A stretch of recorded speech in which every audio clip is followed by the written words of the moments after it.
माननीय सभापति जी, कल से जो चर्चा आरंभ हुई है, कांग्रेस पार्टी के वरिष्ठ नेता श्री वीरप्पा मोइली ने चर्चा आरंभ की और 2 दिन लगातार कई सदस्यों ने इस पे अपने विचार रखे हैं। इस वर्ष का जो बजट है उसमें 3 बुनियादी परिवर्तन किए गए। पहला, रेलवे बजट को जनरल बजट के साथ हम लोगों ने मर्ज किया। दूसरा, बजट की जो तारीख थी वो 28 फरवरी के स्थान पर 1 फरवरी की, और प्लान नॉन प्लान के बीच में जो अंतर था उसको समाप्त किया। रेलवे बजट 1924 में जनरल बजट से अलग किया गया था, और जब 1924 में यह निर्णय हुआ, जो फाइनेंस मेंबर थे उन्होंने 1924 का, मैं उनका भाषण पढ़ रहा था जिसमें मूल तर्क यह था कि उस वक्त सबसे बड़ी आर्थिक गतिविधि देश में रेलवे की थी, और रेलवे के ऊपर इतना खर्चा होता था कि रेलवे का साइज जनरल बजट के साइज से बड़ा हो चुका था, और इसलिए उनको लगा कि रेल बजट जनरल बजट का हिस्सा ना होकर इसको अलग से किया जाए, क्योंकि उसका जो क्वांटम अमाउंट था वो बजट से ज्यादा था। लेकिन उस विद्वान सदस्य ने जब ये रखा तो उनको ये कल्पना थी कि स्थिति कभी बदल भी सकती है, तो उन्होंने एक वाक्य यूज किया कि आगे जाकर देखेंगे whether the railways rates the taxes or the taxes rate the railways। और जैसा मेहताब जी ने अभी कहा अंत में कि इस वर्ष हमें 55,000 करोड़ रुपया जनरल बजट से रेलवे के लिए देना पड़ा है, और मुझे लगता है कि जब सत्र के दूसरे हिस्से में रेलवे के ऊपर चर्चा होगी तो जो विषय अभी मेहताब जी ने उठाया वो काफी चर्चा के लायक होगा। वो इसलिए होगा कि आज भी इस देश का जो रेलवे है वो स्वयं तो एक मोनोपोली एनवायरनमेंट में सरकार द्वारा संचालित किया जाता है और चलता है, लेकिन उसकी जो प्रतिस्पर्धा है, कंपटीशन है, वो ट्रैफिक में भी, पैसेंजर ट्रैफिक में भी और फ्रेट ट्रैफिक में भी अब जो विभिन्न वैकल्पिक मोड्स ऑफ ट्रांसपोर्ट है उसके साथ आरंभ हो चुकी है। आज लोग हाईवे के ऊपर रोड से जाना पसंद भी करते हैं। आज 70 फंक्शनल एयरपोर्ट हैं, और उसको जो जोड़ा जा रहा है, हो सकता है आज साल 2 साल 3 साल में ये 100 से अधिक हो जाए। उसमें भी चलने वालों की संख्या काफी बढ़ गई है। फ्रेट के लिए भी आज जो तेल के दाम है दुनिया में, जो सड़क से माल भाड़ा जाता है उसको भी, वो भी रेलवे के साथ कंपटीशन करता है, प्रतिस्पर्धा करता है, और इसलिए रेलवे कैसे चलेगा दूसरे भाग में जब चर्चा होगी तो इस विषय को लेकर हम लोग चर्चा करें। आज जो परिस्थिति है वो 1924 वाली नहीं है। रेलवेज का जो टोटल एक्सपेंडिचर है वो जनरल बजट का एक बहुत छोटा हिस्सा है। आज तो डिफेंस पे रेलवे से ज्यादा खर्च होता है। आज लोन रीपेमेंट का इंटरेस्ट ही है जो वो रेलवे से ज्यादा है। सरकार का इस्टेब्लिशमेंट कॉस्ट जो है वो रेलवे से ज्यादा है। आज हाईवेज के ऊपर जो खर्चा हो रहा है वो रेलवे से बड़ा है, और इसलिए जो 1924 की स्थिति थी कि रेलवे का बजट जनरल बजट की तुलना में बहुत बड़ा था, आज अन्य आर्थिक गतिविधियों के आरंभ होने से रेलवे का बजट एक उसका एक छोटा हिस्सा रह गया है। इसलिए रेलवे का बजट अलग हो, इसके कोई तर्क नहीं बचे थे। लेकिन क्योंकि रेलवे की अकाउंटेबिलिटी है, इसलिए एस्टिमेट्स कमेटी ने जब इसकी अनुमति दी तो यह भी चर्चा हुई कि रेलवेज के ऊपर अलग से चर्चा होनी आवश्यक है, क्योंकि उसकी जो जवाबदेही है, अकाउंटेबिलिटी है, संसद के सामने वो रहे। जनवरी 2016 में एक सचिवों की कमेटी बनी थी जिसने जनरल बजट को एडवांस करने का सिफारिश की थी, और उसके पीछे कारण बड़ा स्पष्ट था कि जब मई के महीने में फाइनेंस बिल पारित किया जाता है और राज्यों को जून के महीने में पैसा मिलता है, और जून में देश भर में अब बरसात शुरू हो जाती है, तो सही मायने में जो खर्चा होता है वो अक्टूबर के महीने से शुरू होता है। और इसलिए जो खर्चे का पैटर्न था वो फर्स्ट और सेकंड क्वार्टर की तुलना में थर्ड क्वार्टर और फोर्थ क्वार्टर की तुलना में बहुत अधिक होता था। It was backloaded in favour of the third and the fourth quarter, और इसलिए मार्च के महीने में फाइनेंस बिल पास हो जाए और अप्रैल से ही खर्चा आरंभ हो पाए, यह 28 दिन बजट को एडवांस करने के पीछे यह उद्देश्य था। और 28 फरवरी की तिथि का कोई महत्व नहीं था, ये क्योंकि अंग्रेजों के जमाने की एक परंपरा थी। आज से 20 साल पहले बजट शाम को 5:30 बजे इसलिए पेश होता था कि वो जीएमटी टाइम के साथ लिंक था। उस परंपरा को हमने छोड़ा, और इस बार ये 28 फरवरी की परंपरा का छोड़ को भी इसकी तिथि को हम लोगों ने बदला, और यही कारण था कि कई बार Our Honorable Minister said regarding the railways budget. See, railways, what you said, the revenue may be, that is what the budget allocation may be low. But at the same time, why we have taken, there is a revenue generation is also there. Revenue generation and expenditure, both are coming together when comparing other departments. And also, railways, most of the MPs are raised to speak on that, for the infrastructure facilities, for that they actually... You're right, that is why is given. Now the general budget, very difficult to discuss that. No, sir. That is the reason I quite agree with what Mr. Thambidura is saying. Therefore, the set of financial documents with regard to the railways, you'll find the railway accounts being placed before you. In the books which have been given along with the budget, you just have to find them out. And that is why we agreed that every year, as a matter of parliamentary discipline, once grants of various ministries are discussed, there will be and there should be a separate discussion on the railways, as it used to be on the railway budget, because it's a matter of accountability. So I have no difficulty with your suggestion that the railways must be separately discussed so that the discussion to Parliament itself is not denied. अध्यक्ष जी, ये इस वर्ष का जो budget दिया गया है उसमें यह स्पष्ट रहे कि 3 ऐसी परिस्थितियां विश्व के अंदर निर्माण हुई हैं जो किसी भी देश की अर्थव्यवस्था को प्रभावित करती हैं। पहला है कि पूरी विश्व की अर्थव्यवस्था में मंदी है, और विश्व की अर्थव्यवस्था की जो मंदी होती है वो स्वाभाविक है कि दूसरे देशों को भी प्रभावित करती है। अभी कहा गया कि हम अपने देश के लिए ही मैन्युफैक्चर करें, लेकिन व्यापार का बहुत बड़ा रोल होता है जीडीपी बढ़ाने में। आप ट्रेड में इंटरनेशनल ट्रेड को निकाल दीजिए तो किसी की भी देश की अर्थव्यवस्था पर, उसकी विकास दर पर, उसकी जीडीपी के ऊपर उसका असर पड़ जाता है।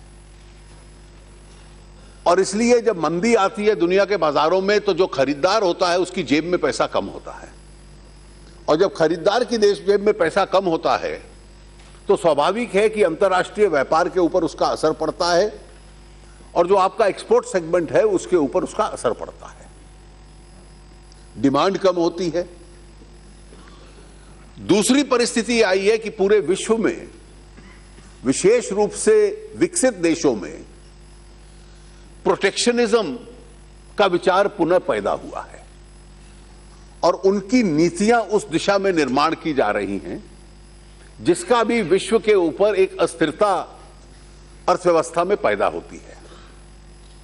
और तीसरा एक स्वाभाविक, क्योंकि हम कच्चे तेल के मूल खरीदार हैं, वी आर नेट बायर्स, और इसलिए दुनिया में उसकी कीमत कैसे चलती है हमारी अर्थव्यवस्था के ऊपर उसका भी एक असर रहता है। इस परिस्थिति में भारत की अर्थव्यवस्था का संचालन करना और अपनी अर्थव्यवस्था के आसपास ऐसी दीवारें बना लेना कि इस विश्व की परिस्थिति का सबसे कम प्रभाव और असर हम लोगों को पड़े, पिछले 2.5-3 साल से सरकार का यह प्रयास रहा है। मौली साहब ने कहा कि we left a legacy behind and you are the beneficiaries of that legacy.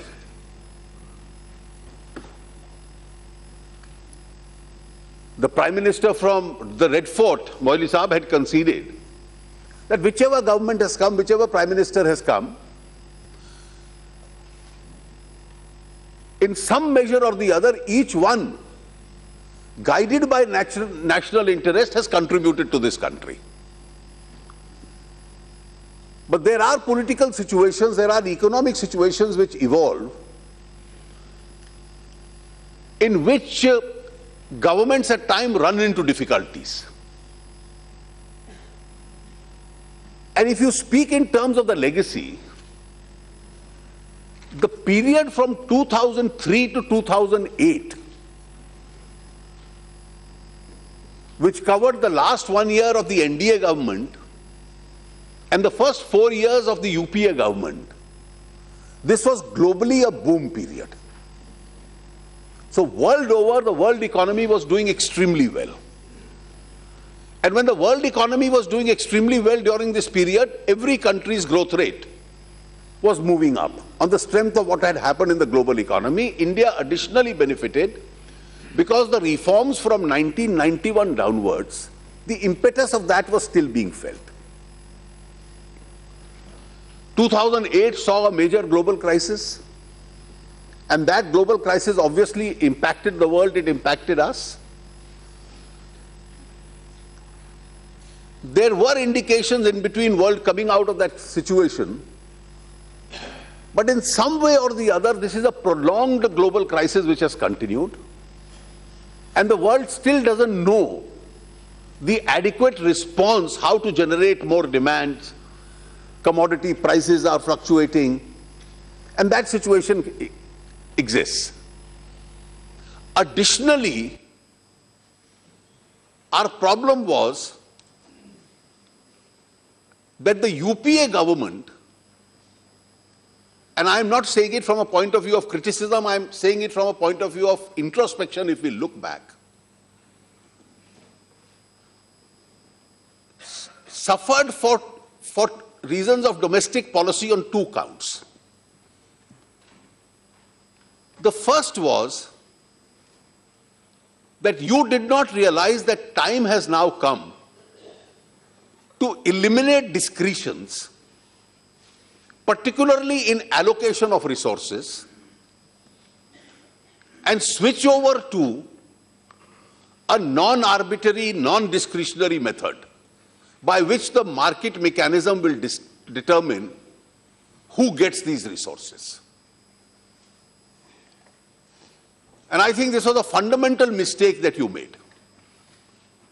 We learned from your experiences and we corrected the course.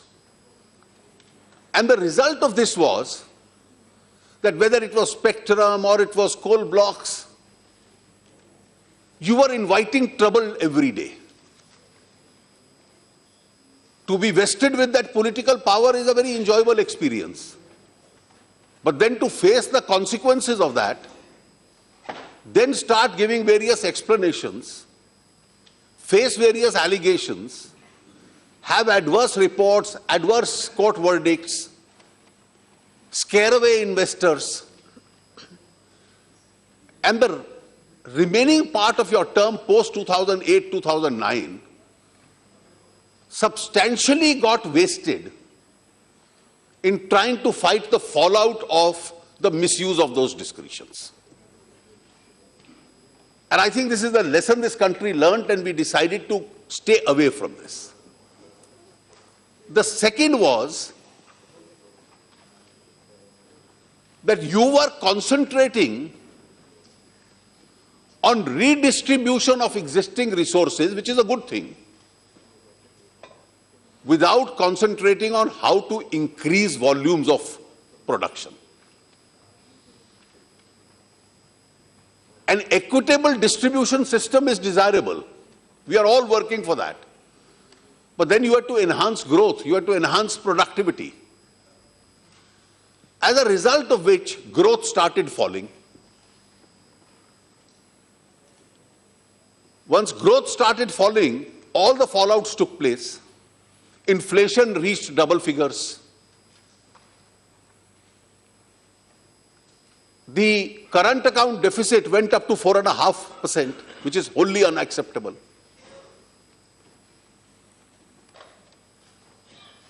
You had to come out with a new impetus to the economy, and therefore fiscal discipline and fiscal consolidation had to be sacrificed, and therefore fiscal deficit at times went up to 6.5%. And when you left the government, you left on that score with a very high rate of inflation. The stated fiscal deficit was about 4.6%. Current account deficit was still around 2% plus. And you then went out of government.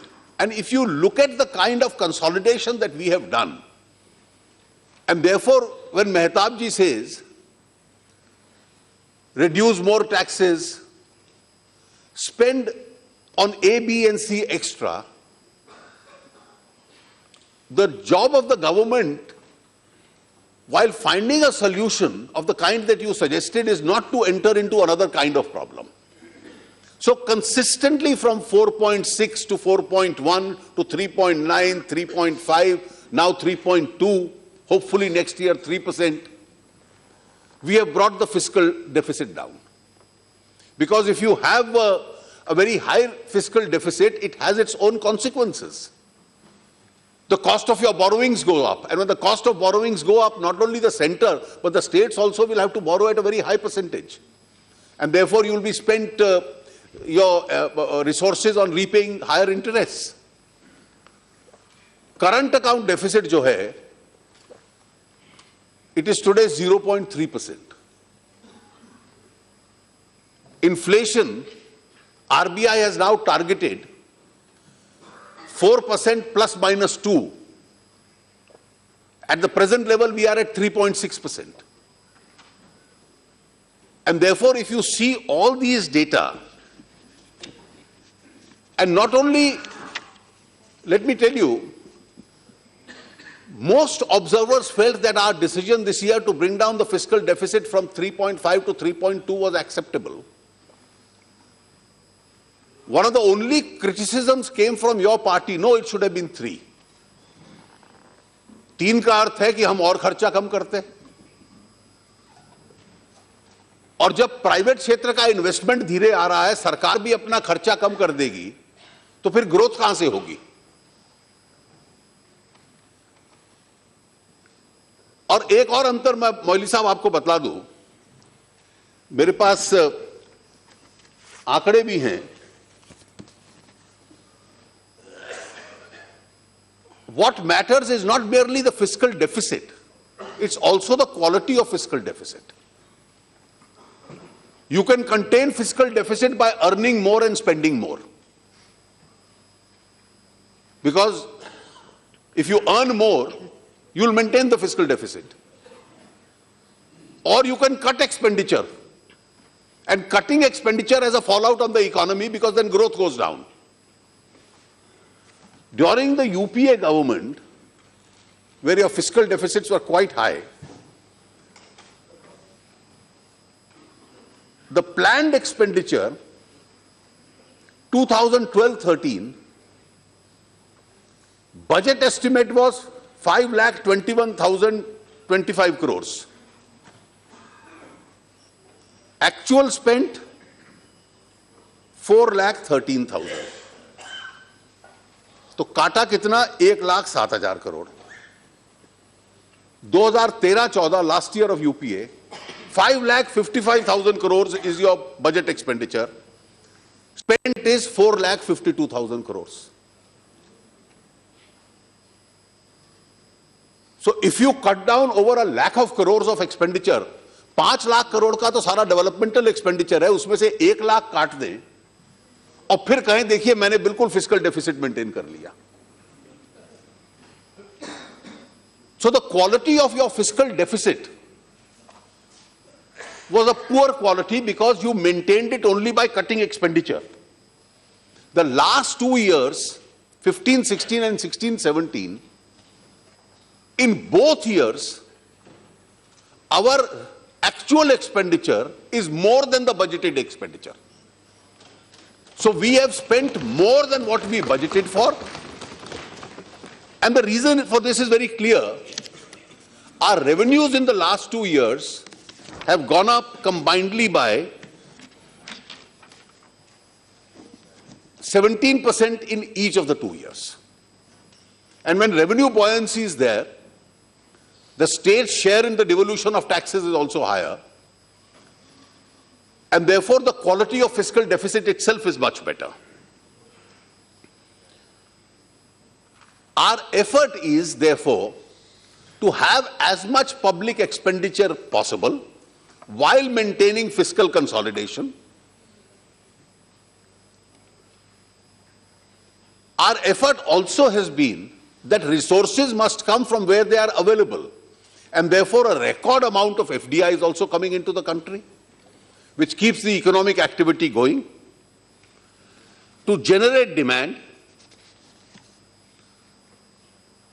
and the series of steps which we have taken to ease the doing of business in India, to make sure that there are no discretions, to clean up the image of India, that India is a very corrupt society in the center and the states, and therefore decisions are taken for collateral purposes, that image is being cleaned up.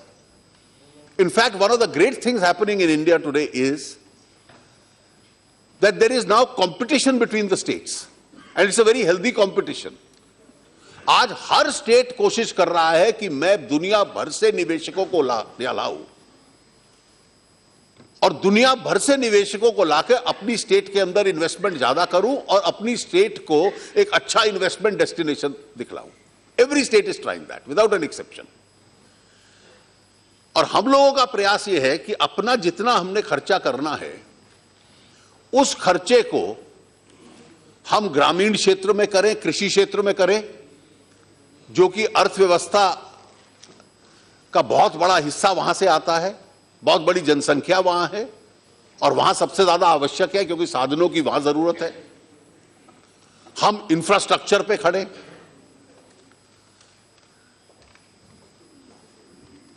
और जितने भी हम लोगों ने सुधार किए हैं मैं उन सब का जिक्र नहीं करूंगा, लेकिन मैं केवल 3 का जिक्र करूंगा.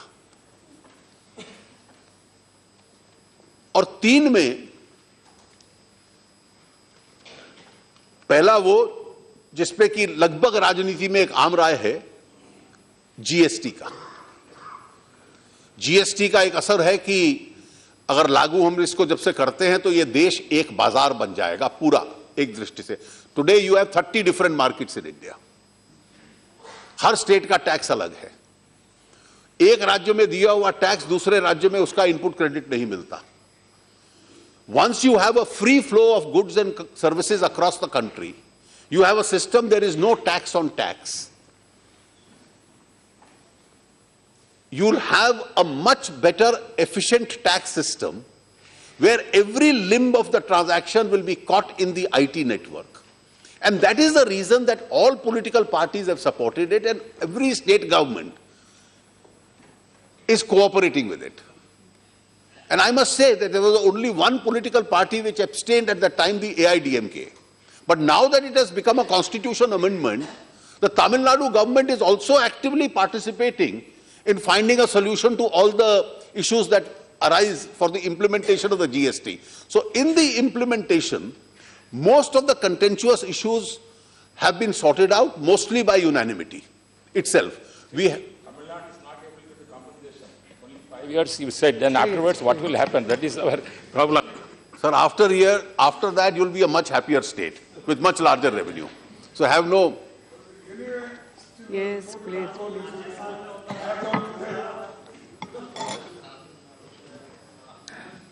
Sir, coupled with it, इसके अलावा मैं पूरी चर्चा, क्योंकि हम 3 दिन पहले कर चुके हैं, इसलिए दोबारा नहीं कहूंगा। डीमोनेटाइजेशन को आप जीएसटी के साथ लिंक करके देखिए। जीएसटी का प्रभाव यह रहेगा कि कोई भी वस्तु आप रॉ मटेरियल खरीदते हैं, उस पर टैक्स लगता है, वो सिस्टम में आएगा। वो रॉ मटेरियल से उसका मैन्युफैक्चरिंग शुरू होता है, उसमें कई इनपुट प्रोडक्ट्स लगते हैं, उनको वो आएंगे सिस्टम में। वो जो फैक्ट्री से बाहर निकलेगा, वो ट्रांजैक्शन उसमें आएगा। एक राज्य से दूसरे राज्य में मूवमेंट होगा, किसी शहर में मूवमेंट होगा, वो उसके अंदर आएगा। उपभोक्ता तक जाएगा तो उसका मूवमेंट होगा। हर स्टेज पे जो टैक्स दिया है पिछली ट्रांजैक्शन पे, टैक्स उसमें क्रेडिट मिलेगा। और किसी ना किसी स्टेज पर कोई इवेजन करता है तो उसको पकड़ पाना अपने आप में संभव होगा। एक ज्यादा एफिशिएंट सिस्टम है जिसमें इवेजन नहीं होगा और राज्यों का हिस्सा भी बढ़ेगा, केंद्र का भी बनेगा। इसके साथ आप अगर विमुद्रीकरण को देख लें, उस पूरी चर्चा में मैं नहीं जाता। इसका एक असर क्या हुआ, सबने कहा कि हम अधिकतर रूप से कैश इकोनॉमी थे। पूरी दुनिया की अर्थव्यवस्था में कैश करेंसी का जीडीपी में एक छोटा हिस्सा होता है, हमारा लगभग 12.2% है। 86% हाई डिनोमिनेशनल करेंसी है। हम इन सब विषयों को छोड़ दें, लेकिन हाई कैश इकोनॉमी में एक स्वाभाविक असर है कि कैश इकोनॉमी को से पैरेलल इकोनॉमी जीवित होती है और चलती है। यह ठीक कहा आप लोगों ने कि ज्वेलरी में लोग इन्वेस्ट कर देते हैं, संपत्ति में लोग इन्वेस्ट कर देते हैं, उसको डील करने के लिए अन्य सरकार के कदम चल रहे हैं। लेकिन जब तक वो कदम पूरे लागू नहीं होंगे तब तक कैश चलने दीजिए, ये तो कोई तर्क नहीं है। और इसलिए जब कोई भी देश विकसित होता है, डेवलप होता है, ये क्या कारण है कि एक तरफ तो हम कहते हैं कि 2 साल लगातार हम विश्व की सबसे तेजी से बढ़ने वाली अर्थव्यवस्था है। We are the fastest growing economy in the world. We are aspiring to be move from a developing country to a developed country, but we see virtues of only cash, and cash does lead to evasion. It leads to a shadow economy. It leads to a parallel economy. दूसरे देश में कितना cash है बताइए ना, America में कितना है, जर्मनी में कितना है। ये ऐसा नहीं होता। अब हर एक के जवाब नहीं दिए जाएंगे, आप प्लीज कंटिन्यू। यस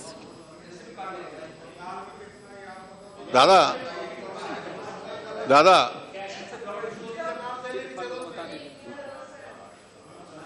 और इसको राजनीतिक दृष्टि से मत लीजिए। टैक्स इवेजन जो होता है और जितनी बुराइयां भ्रष्टाचार से लेकर, आप अपनी स्टेट का उदाहरण ले लीजिए। ये जो राजनीतिक समस्या और एक आर्थिक सामाजिक समस्या आपके राज्य में आई है कि लोग अपनी सेविंग 1% 2% एक्स्ट्रा ब्याज के लिए चिट फंड में डालते हैं और उसकी वजह से राजनीतिक संकट भी आते हैं, ये सब कैश इकोनॉमी का असर है। ये भूलिए मत। These are all vices of the cash economy. देखिए आपको नहीं कहा जा रहा sir, nobody, it is bare common sense sir, it is bare common sense in a less cash economy that there could be even crime in a less cash economy, but don't forget the underlying factor that studies after studies, including the UPA's white paper of 2012, placed in this house has said, cash is the biggest facilitator of all crime. There will be crime even if there is no cash. Supposing you are a totally cashless society, crime will still take place. But that cash...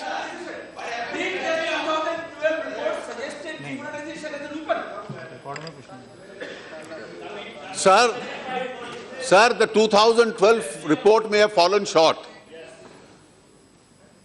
I have said this earlier, so pardon me for repeating it. Nowhere in the world would a Marxist ever say that there are virtues of cash. It's only in India that the Marxists are saying that there are virtues of cash. Please. No, nothing will go on record. ये चर्चा ऐसी समाप्त नहीं होगी. Mr. Finance Minister, please. No. Please. Nothing will go on record. Only Finance Minister statement. This will not. और अगर madam इसका एक असर है, चलिए सरकार के निर्णय का एक असर है कि जो कैश एक तरह से अनोनिमस होता है, गुमनाम होता है. जब कैश की करेंसी घूमती है तो किसके बिहाफ पे घूम रही है उसकी मालकियत नहीं होती. आज कैश जब बैंक के अंदर 8 नवंबर और 30 दिसंबर के बीच में जमा हो गया और उस कैश का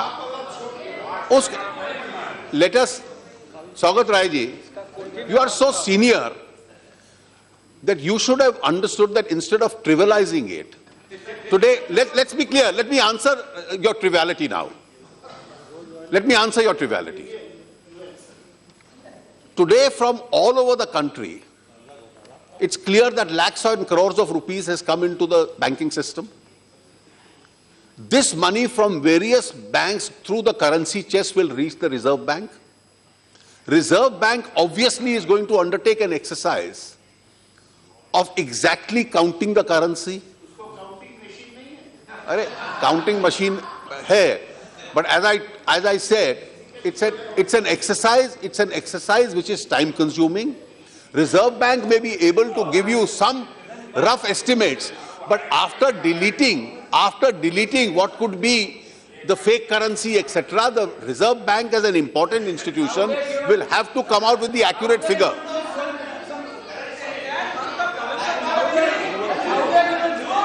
You see, they would give an approximate assessment as to how much money is coming. Today, when they have to give their final figure, they have to assess through every note through the counting system that they have. And therefore, it is not an easy system which they would do it hurriedly and then keep correcting that exercise. Now that entire money has come into the system, you will find what are the effects which will take place with this money having come into the banking system. The first, the capacity of the banks to lend has increased. Second, banks in one go said we are in a position today to absorb this money because this is low-cost money and give some lending, bring some interest rates down. Thirdly, when further transactions in this money are going to take place, obviously the size of the formal economy is going to increase. And when the size of the formal economy increases, and I'll make good this with evidence now, when the size of this formal economy increases, your quantum of both indirect and direct taxes, both with the center and the states, move up. And I'll now give you the reason why. I was, madam, मैं पिछले वर्ष के, इस वर्ष के budget में भी मैंने कहा, मैं टैक्सेशन फिगर्स देख रहा था. कॉर्पोरेट टैक्स में, क्योंकि दुनिया में मंदी का माहौल है, तो 6-7% की वृद्धि हुई है. पर्सनल इनकम टैक्स में अचानक 38% की वृद्धि हो गई. स्लो डाउन ईयर्स में 38% की वृद्धि होने के पीछे बड़ा स्पष्ट कारण है कि जिस व्यक्ति ने पैसा जमा करवाया है, और अभी तो योजना चल रही है गरीब कल्याण योजना, उसको मालूम है मैंने कितना करवाया है, और उसमें से एक अंश लोग होंगे जिनको उसकी टैक्स के अंदर उसकी व्यवस्था बंदोबस्त करना पड़ेगा। दूसरा, नवंबर और दिसंबर के 2 महीने थे जो कठिनाई के महीने थे। नवंबर के महीने में कई व्यवस्थाओं के लिए पुरानी करेंसी चल सकती थी, दिसंबर में नहीं चल सकती थी। तो हर विशेषज्ञ का यह मानना था,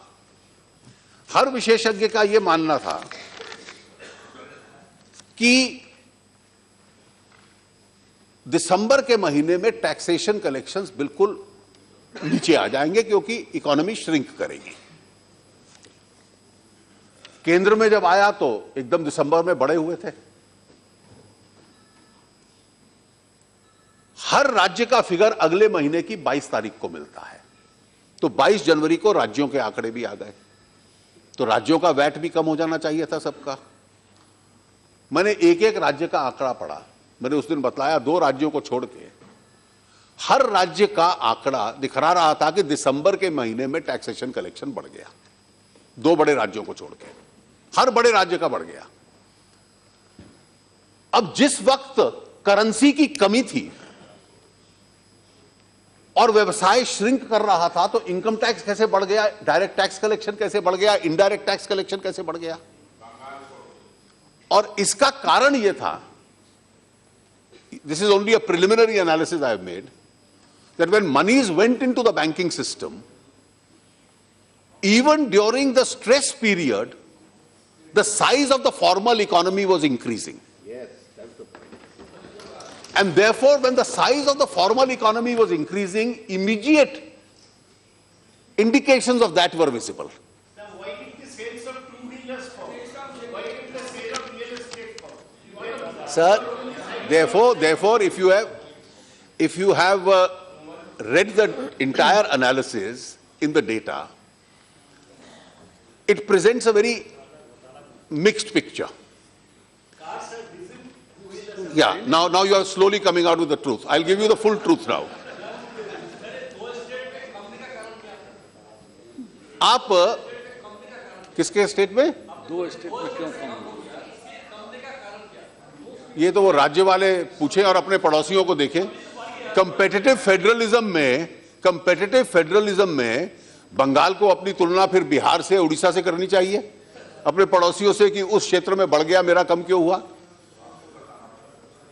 अब आपने ये कहा आपके एग्रीकल्चरल सोइंग बढ़ गई। It's a fact. Tax collections increased. Vehicles presented a mixed picture, and the mixed picture was that car sales have gone up, two-wheelers declined, which actually means that two-wheelers indications that during that period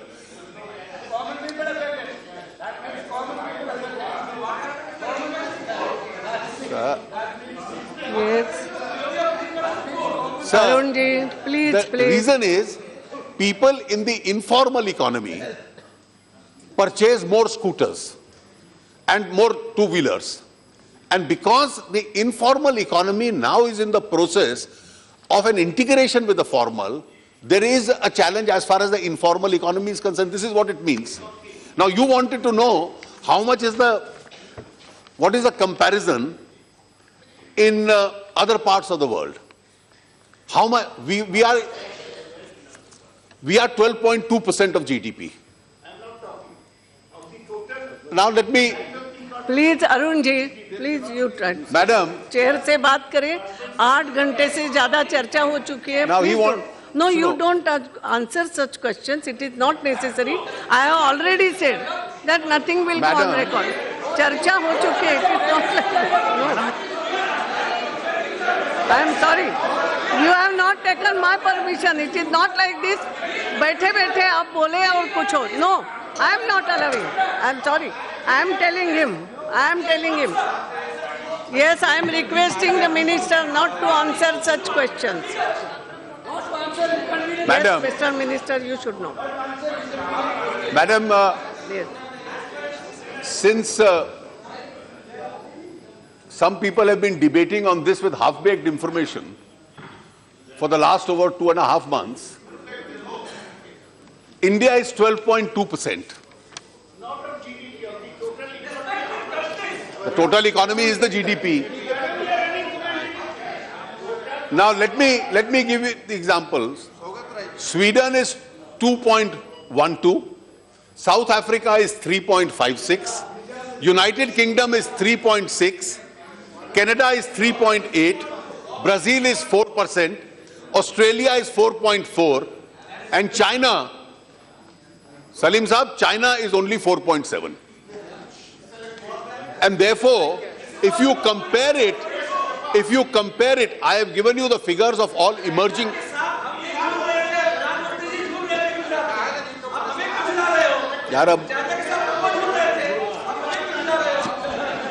Madam, you can compare it with advanced economies. Yes. You can compare it with advanced economies. Yes. You can compare it with advanced economies. You can compare it with emerging economies. And India falls in the category of emerging economies. दोनों की तुलना में 2, 2.5 और 4% के बीच में बाकी दुनिया है, हम 12.5%, 12.2%.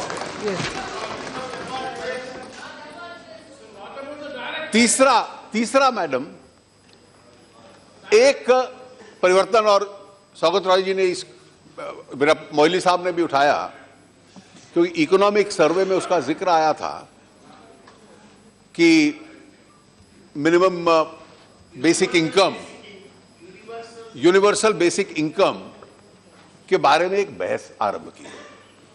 पिछले वर्ष के इकोनॉमिक सर्वे में एक चैप्टर था जो सब्सिडीज इस देश के अमीरों को मिलती हैं.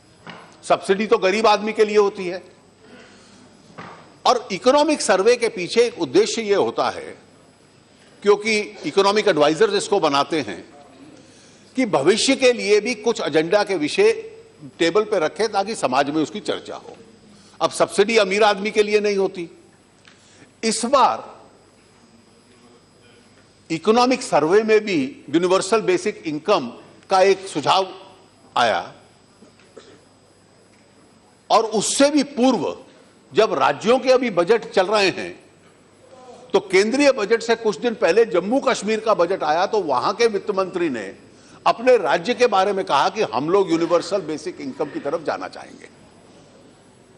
और उसके पीछे उनका उद्देश्य यह था कि जितनी भी सब्सिडीज केंद्र और राज्य देते हैं उसको मिला लिया जाए, और उसके वैकल्प में सब्सिडी की व्यवस्था यह हो कि जितने गरीब लोग हैं, हर गरीब परिवार को एक यूनिवर्सल बेसिक इनकम सरकार दे. वो विकल्प के रूप में है. एडिशनल के रूप में होगा तो शायद किसी राज्य सरकार के पास या केंद्र सरकार के पास वो साधन नहीं होंगे. ये एक चर्चा के लिए उन्होंने विषय दिया है, लेकिन उसके बगैर भी आधार प्लेटफॉर्म और जैम प्लेटफॉर्म इस्तेमाल करके जो एक बड़ा परिवर्तन इस देश के अंदर आया है आर्थिक सुधार का, उसमें सच में अगर हम देखें तो उसका बहुत बड़ी सेविंग हुई है, और ये गरीब आदमी के लिए है, उसके पक्ष में इसकी टारगेटिंग हो, इसका एक प्रयास होता रहा है.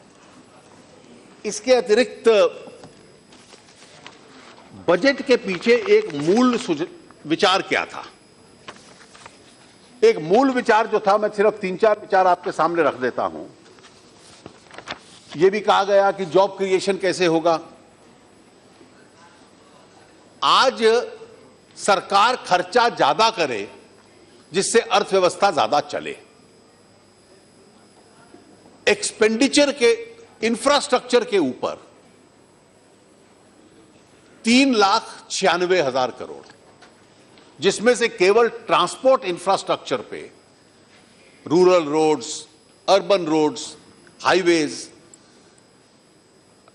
आपका पोर्ट्स, एयरपोर्ट्स, रेलवेज, इसमें से 2,41,000 करोड़ केवल ट्रांसपोर्ट इंफ्रास्ट्रक्चर पे, और पहली बार इंफ्रास्ट्रक्चर पे लगभग 3,96,000 करोड़ रुपया इस बजट के अंदर खर्चा दिया गया. दूसरा, रेलवे सुरक्षा का विषय उठाया गया. दिक्कत है, और इसलिए पहली बार हम लोगों ने सोचा कि रेलवे की सुरक्षा के लिए 1 लाख करोड़ रुपए का रेलवे सुरक्षा का एक फंड क्रिएट किया जाए, जिसका आरंभिक कुछ पैसा बजट में से आएगा, बाकी रेलवे अन्य साधन लेंगे। पिछले दोनों सालों से हर वर्ष 10% करके हम डिफेंस का आउटले इसमें बढ़ाने का प्रयास कर रहे हैं। आज कृषि क्षेत्र में 58,663 और ग्रामीण क्षेत्रों में 1,28,560, यानी कि लगभग 1,86,000 करोड़ रुपया केवल ग्रामीण क्षेत्रों में सिंचाई के लिए, ग्रामीण सड़कों के लिए, रूरल हाउसिंग के लिए, स्वच्छ भारत के लिए, गरीबों की अन्य योजनाओं के लिए इस बजट के अंदर उसका प्रावधान किया गया। राज्यों में, मैं पूरा आंकड़ा अभी आपको नहीं दे रहा हूं, लेकिन राज्यों में क्योंकि हमारा टैक्स कलेक्शन पिछले साल भी 17% बढ़ा, इस साल भी बढ़ा, तो स्वाभाविक है कि 42% के आधार पर राज्यों को अधिक मिलेगा। इसके अलावा राज्य को क्या मिलता है? जो राज्य कलेक्ट करता है वो राज्य का, केंद्र की किटी में से 42% राज्य का, और सेंट्रल सेक्टर स्कीम्स में से हम अलग देते हैं कुछ पूरा और कुछ 60-40 बेसिस पे। तो जब आप किसी योजना के संबंध में पढ़ते हो और वो 60-40 की है, तो केंद्र अगर 60 खर्चता है तो 40 राज्य भी खर्चता है। ऐसी कई योजनाएं हैं, और इसलिए राज्य को जो पैसा मिलता है वो जनता के वेलफेयर के लिए मिलता है, उसका भी हम लोगों ने प्रावधान किया हुआ। इसके अतिरिक्त पहले मनरेगा में क्या होता था कि 40,000 करोड़ बजट में दिखलाया जाता था, ताली बजती थी, और 26,000 साल के अंत में खर्च होता था। जो 1 लाख, 1.25 लाख करोड़ काटते थे साल के अंत में, उसमें मनरेगा भी कटता था। हम लोगों ने पिछले साल 38,000 देकर 47,000 करोड़ खर्च किया, और इस साल उसको 48,000 करोड़ बना दिया। उसका भी खर्चा एकदम बड़ा है, कम नहीं हुआ, क्योंकि सरकार के पास रेवेन्यू कलेक्शन सुधरी है।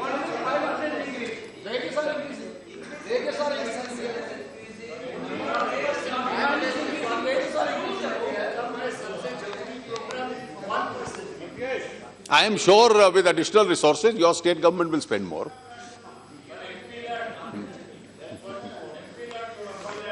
Sir, इसके अतिरिक्त 2-3 विषय हैं माननीय अध्यक्ष जी, जिसकी तरफ मैं ध्यान दिलाना चाहूंगा। टैक्सेशन के संबंध में आज तक इस देश में सभापति जी जितने बजट आए हैं, अगले दिन सुबह समाचार पत्र में इतना आता था कि किस किस चीज की कीमत बढ़ी है। What all has started costing more? Budget exercise केवल इतनी थी कि कुछ ना कुछ विषयों के ऊपर आप you do tinkering with the taxes. ये पहला बजट है इस देश के इतिहास में जिसमें हमने लगभग टैक्सेस नहीं बढ़ाए हैं। एक वर्ग का बढ़ाया है, वो जिसकी 50 लाख से ज्यादा इनकम है उसके ऊपर एक सरचार्ज अमीर लोगों पे लगाया है। उसके अतिरिक्त हर व्यक्ति जो इनकम टैक्स देता है, हर व्यक्ति उसका कुछ ना कुछ मात्रा में कम हुआ है। और इसके पीछे जो 5 लाख तक का स्लैब है, अब आप देखिए कि इस सरकार ने पिछले 3 वर्षों में उस संबंध में क्या क्या कदम उठाए। 2 लाख की लिमिट को हमने 2.5 लाख किया। अब हमने कहा कि 2,500 का टैक्स की कटौती मिलेगी, तो 2.5 लाख की भी वर्चुअली 3 लाख तक टैक्स फ्री हो गया। उसके अतिरिक्त हाउसिंग लोन्स 2 लाख से 2.5 लाख कर दिया। 80C को 1 लाख से हम लोगों ने 1.5 लाख कर दिया। तो अगर कोई भी टैक्स पेयर छोटे ये डिडक्शंस कुछ ले लेता है, तो 5 लाख वाले को हमने 10% से 5% लाने के पीछे कारण यही था कि जो मेहताब जी कह रहे थे, उन छोटे टैक्स पेयर के हाथ में पैसा ज्यादा हो। आज कीमतें भी बढ़ी हैं, इसलिए उनका बोझ कम हो। और क्योंकि हम टैक्स बेस को बढ़ाना चाहते हैं, तो जो नॉन फाइलर्स हैं, जो टैक्स नहीं देते, उनको लगे कि टैक्स नेट में आना, अगर 2-4 हजार रुपए देकर मैं 4, 4.5, 5 लाख तक की रिटर्न फाइल कर सकता हूं, तो उनको आकर्षित भी करना ताकि टैक्स बेस इस देश का बढ़े। दूसरा बड़ा रिलीफ हम लोगों ने दिया तो एमएसएमई प्लस सेक्टर को दिया कि जितनी भी इस देश के उद्योग हैं जिनकी टर्नओवर 50 करोड़ तक की है और 96% कंपनीज इस देश में उस श्रेणी में आती हैं और ये जॉब क्रिएटर हैं इस देश के, और इनको टैक्सेशन में 5% की हम लोगों ने छूट दे दी, कम कर दिया। तो उसके पीछे एक तर्क यह दिया गया कि बड़े वालों को क्यों नहीं दिया, और मैंने उसका बजट में एक उत्तर दिया कि जो एग्जेम्पशंस हैं उसका इस्तेमाल करके जो बड़े उद्योग हैं वो वैसे ही 25% दे रहे हैं। ये तो छोटे वाले थे जिनको 30% देना पड़ता था, तो इसलिए they were the entitled to that rebate itself. और छोटा एमएसएमई सेक्टर और मध्य स्टेज की जो इंडस्ट्री है जो एम्प्लॉयमेंट रोजगार बनाती है इस देश के, उसका टैक्स हम लोगों ने कम किया। हाउसिंग सेक्टर में अफोर्डेबल हाउसिंग को इनकरेज करने के लिए पिछले साल भी हम लोगों ने सुविधा दी, इस साल भी हम लोगों ने सुविधा दी, और इसलिए उसके पीछे उद्देश्य है कि यह सेक्टर डिमोनेटाइजेशन के बाद विशेष रूप से और जो विश्व के अंदर मंदी आई है उसकी वजह से यह सेक्टर एक प्रकार से खड़ा हो। काले धन के खिलाफ जो सरकार की एक नीति रही है उसको हम लोगों ने बनाए रखा। और एक विषय जो मेहताब जी ने सबसे अंत में लाए थे, he raised the issue of political funding. Mehtab ji, we need solutions.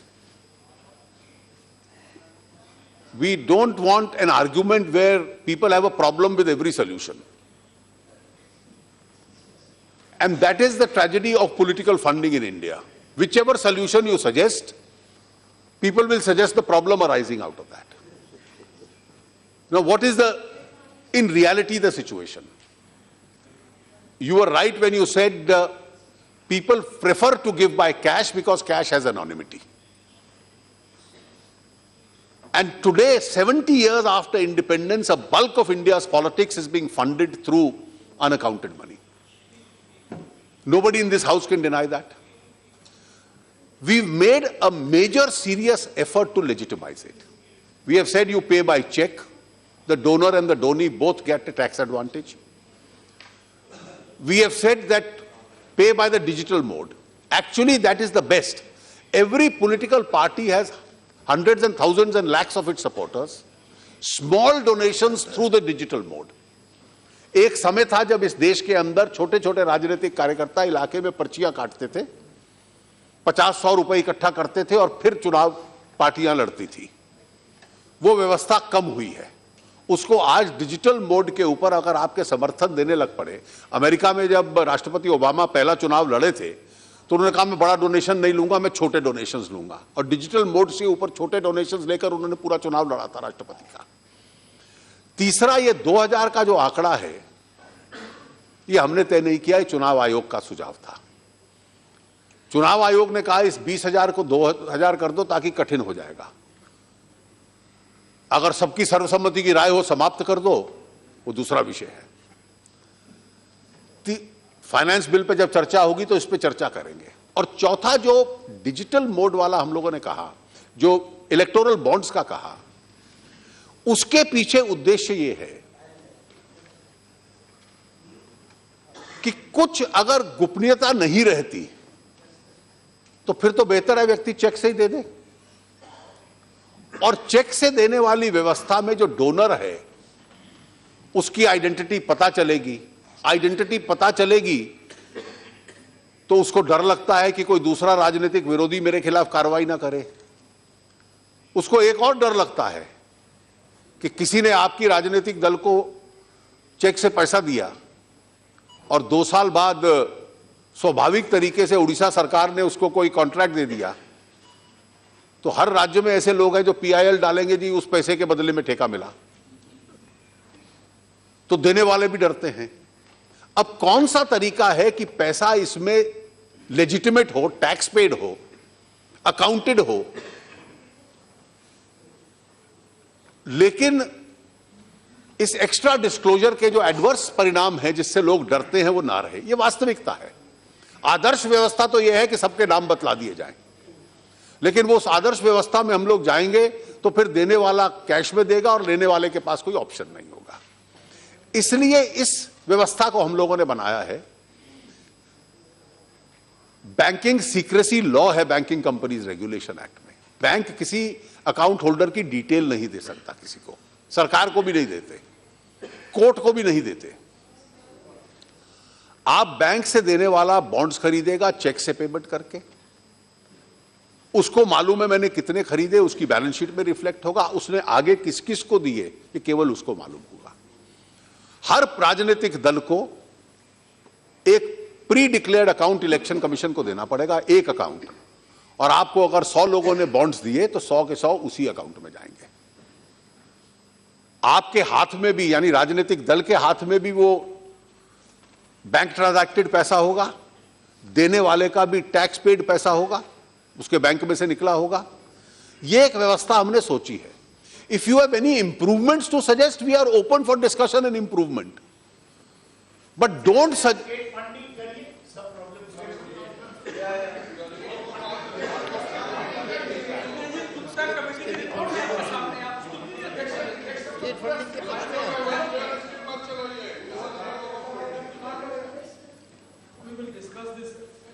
at the finance bill.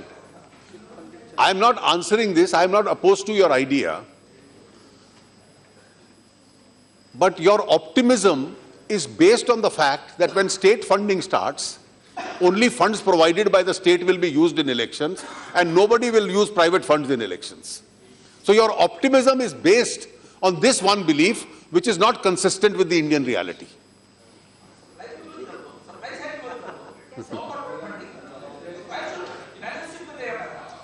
Now, Yes. therefore, if somebody has, Mehtab ji, if you have any improvements to suggest to this idea, we'll welcome this. Because this is a matter which concerns all of us. We have put a proposal on the table. At the stage of finance bill, it will be discussed. We are willing to, Even for simultaneous elections. we can improve on it, but don't suggest a problem for every solution. Because if we suggest a problem for every solution, then probably the present status quo, which is not an ideal situation, will continue. One last issue that I want to touch is the issue of NPAs, which Moily Saab raised. Moily Saab, this NPAs is a self-goal for you. Self-goal, when you say your percentages have increased, they have not increased because we started giving much higher unaccountable loans. Most of these are loans given during the 2007-8-9 period, when the boom period of the economy was there. It is the same loan which disproportionate loans to certain industries were given. Most of these NPAs are not farmers. ये किसानों के नहीं है, ये बहुत छोटे छोटे लोगों के भी नहीं है, ये बड़ी कंपनियों के हैं। ये आपकी लेगेसी है, आपकी देन है। हमारा दुर्भाग्य ये है कि हर साल उसका ब्याज बढ़ जाता है, इसलिए 4.1 से 5.1 और 6.1 हो जाता है। So what is the increase which you read? जो हमारे खाते में आप डाल रहे हो, वो आप द्वारा किए हुए कर्मों के ऊपर ब्याज हम दे रहे हैं।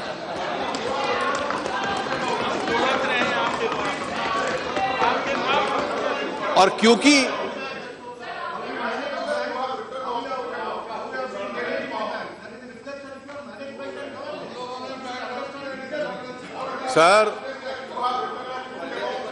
Sir, the problem is not with our management of the banks. Sir, Moily Saab, the problem is not with our management of the banks. The problem was with your over-management of the banks. Now, In retrospect, if you if you see the picture, scenario, you are, as after you came, as on today, your loan growth is 3-decadal low. This has never happened in the history of the country. Sir, I'm glad you've changed your argument. Now, so one thing is very clear, that this increase in NPAs is for two reasons. One, on these indiscriminate loans which were given, interest has added on. And second, some of these NPAs were being hidden under the carpet. After the asset quality review that the Reserve Bank ordered, the total amount due to every bank, the correct figure has been stated. Secondly, what better evidence is, your leader has infinite number of times said that we gave some 1,200 crore rupee advantage to one person who has fled to London. I have heard this at least a dozen times. Not a rupee advantage by any bank since 26th of May 2014 has been given to that person by any bank whatsoever. This falsehood has been repeated indefinitely. But now the documents which have come out, and they are all over, that this was happening not by the banks, but this was happening through intervention of North Block. And the bank officials are having to pay for it now. So the problem of NPAs is partly the slowdown. You are right. But it is substantially the over-management of the banking system that you did. And those indiscriminate loans during that period which were given only to a select few, and it is those major industries. Unfortunately, now you have shifted allegation and said, we did all this, what have you done now to manage it and correct it? So your allegation is that your sins have not been corrected and reversed by us. This certainly can't be a charge on us. Therefore, please introspect as far as the NPAs are concerned. Madam, that's all I had to say. I have taken more time than what was due. I commend the budget to this Honourable House for its excellence.